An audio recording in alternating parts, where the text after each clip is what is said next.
व्रजे प्रसिद्धं नवनीतचोरं गोपाङ्गनानां चोरं व्रजे प्रसिद्धं नवनीतचोरं गोपाङ्गनानां चोरम्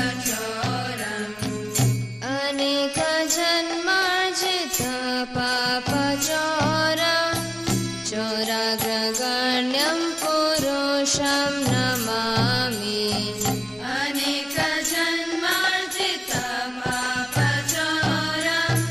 चोराग्रगण्यं पुरुषं नमामि श्रीराधिकाय हृदयस्य चोरं नवम्बुदश्यामलकान्तिचोरं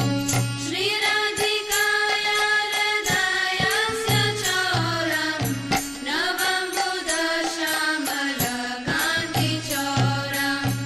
पदश्रितानां च समस्तचोरं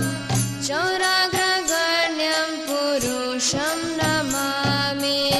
पदश्रितानां च समस्तचोरं चोराग्रगण्यं पुरुषं नमामि अकिञ्चनीकृत्य पदश्रितं यः करोति भिक्षुं पथि गेहहीनम् अकिञ्चनीकृत्य पदश्रितं यः करोति भिक्षुं पथि गेहहीनम् केनाप्यहो भीषणचोर ईदृक् दृष्टश्रुतो वा न जगत्त्रयेऽपि केनाप्यहो भीषणचोर ईदृक् दृष्टश्रुतो वा न जगत्त्रयेऽपि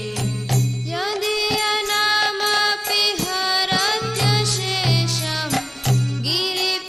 गिरिप्रसारानपि पापराशिं यदि अनामपि हरत्यशेषं गिरिप्रसारानपि पापराशिं आश्चर्यरूपो ननु चोर ईदृक् दृष्टश्रुतो वा न मया कदापि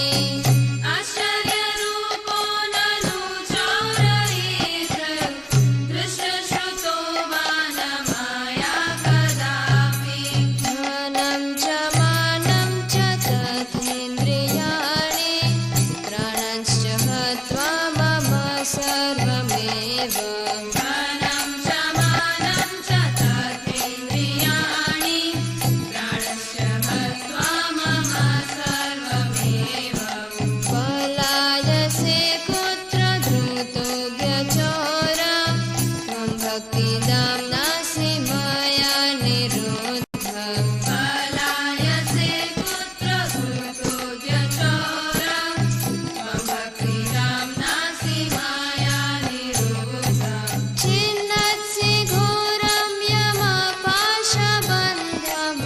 भिन्नत्सि भीमं भवपाशबन्धं छिन्नत्सि घोरं यमपाशबन्धं भिन्नत्सि भीमं भवपाशबन्धं छिन्नत्सि सर्वस्य समस्तबन्धं नैव त्वनो भक्तकृतं तु बन्धं छिन्नत्सि सर्वस्य समस्तबन्धं नैव त्वनो भक्तकृतं तु बन्धम् मन्मानसे तामसराशि घोरे कारागृहे दुःखमये निबद्ध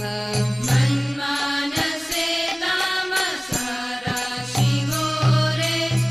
कारागृहे दुःखमये निबद्ध लभस्महे चोर हरे चिराय स्वचौर्यदोषोचितमेव दण्डम् लभस्महे चोर हरे चिराय स्वचौर्यदोषोचितमेव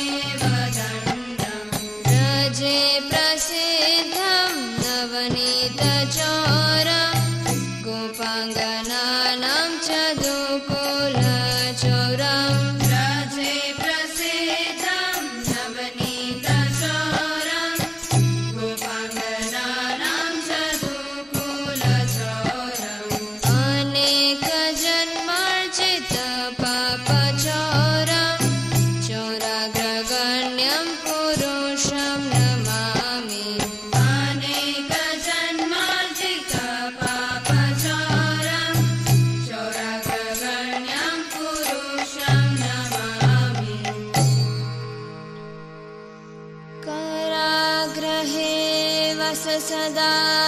हृदये मदीये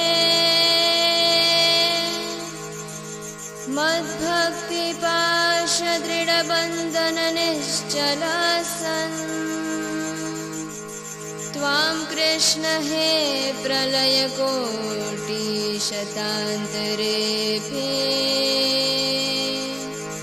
सर्वस्वचौरहृदयान् हि मोचयामि।